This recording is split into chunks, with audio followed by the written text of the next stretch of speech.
আসসালামু আলাইকুম। আশা করি সবাই ভালো আছেন। গতকালকে আমাদের এখানে ঝড় হয়েছে, প্রচুর বৃষ্টি হয়েছে, বজ্রপাত হয়েছে অনেক। তো সকাল সকাল দেখতে আসছে যে এখানকার পরিস্থিতি কি। আমাদের পাথারে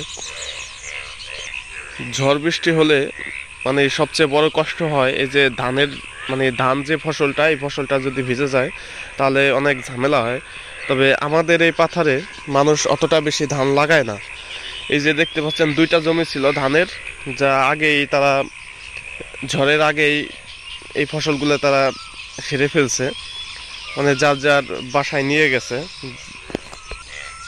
আর যে ফসলগুলো দেখতে পাচ্ছেন এই সবগুলো হচ্ছে পাট। এখানে আমাদের পাটের জমি বেশি। আর এই যে যে জমিগুলো দেখতে পাচ্ছেন এগুলো সব পাট লাগানো হয়েছে। আর এই বৃষ্টিটার কারণে এই পাটের অনেক উপকারও হয়েছে।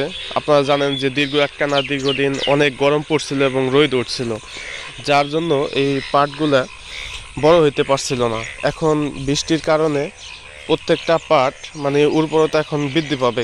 আমি আরেকটা জিনিস ফলো করতেছি, আমার বাম পাশে এই যে একটা তাল গাছ আছে দেখেন, এখানে বেশ কিছু বাবুর বাসা আছে।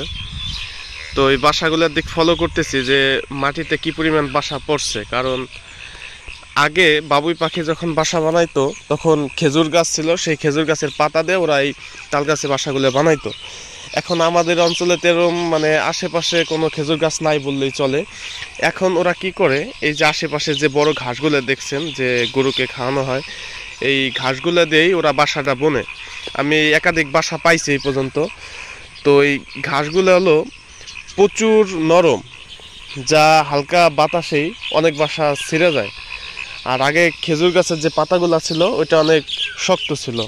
ওদের প্রয়োজনীয় যে উপকরণ যা লাগে সেই উপকরণগুলো আর ওরা পাইতেছে না। না পাওয়ার শর্তে দুর্বল উপকরণ দিয়ে ওদের বাসাগুলো বানাইতেছে, যা ঝড় বৃষ্টি মানে না ওদের ওই উপকরণগুলো, যা সহজে বাসাটা ছিঁড়ে যায়। বাবুই পাখি আগে তো প্রচুর বাসা বানাইতো, কিন্তু এখন তুলনামূলক আগের থেকে অনেক কম দেখা যাইতেছে। আর আপনারা এখনো দেখতে পাচ্ছেন আকাশে এখনো মেঘ রয়েছে অনেক, মনে হয় পরবর্তীতে আবার বৃষ্টি হওয়ার সম্ভাবনা রয়েছে। তা আমাদের পাথরটা দেখতে অনেকটা সুন্দর। আপনাদের যদি এক নজর একটু ঘুরাই দেখাই, চারপাশটা দেখেন। প্রত্যেক দিন সকালবেলা আমি ব্রাশ করতে করতে আর কি পাথরটা একটা চক্কর ঘুরলা দিই। কারণ আমার এই সাইডেই আমার বাড়ি, বাসাটা দেখা যাচ্ছে না অবশ্য, এই সাইডে আমার বাড়ি। আমি সকালবেলা এই বিরাজ করতে করতে পাথারে একটা চক্কর দেই, এটা অনেক ভালো লাগে। খোলামেলা বাতাস এবং মুক্ত পরিবেশ। আর সারাদিনে তো আমার দোকানে ডিউটি দিতে হয়। এইখানকার মানুষের একটা স্বভাব আপনাদের বলি, যখন ঝড় বৃষ্টি শুরু হয় প্রচুর বাতাস থাকে, মানুষ তাদের নিরাপত্তার কথা একটু কমই ভাবে। এই যে আশেপাশে যে তাল গাছগুলো দেখছেন, এই প্রত্যেকটা তাল গাছে শুকনা এই যে পাতা দেখা যায়, নিচে দেখেন মরা শুকনা পাতা আছে। এই তাল গাছের এই পাতাগুলা গ্রামের ভাষায় খাঙ্গারি বলে।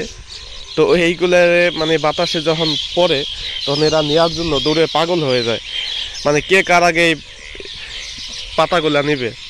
তাছাড়া আমাদের 3-4টা আম গাছ আছে, যা আমরা অনেক সময় বেরোই না ঝড়ের ভয়তে। আসলে দেখা যাচ্ছে একটা ডালও ভেঙে পড়তে পারে, ঝড়ের পরবর্তী সময় বেরোয়, কিন্তু মানুষজন আমাদের আগেই আমাদের গাছ থেকে আমগুলা নিয়ে যায়।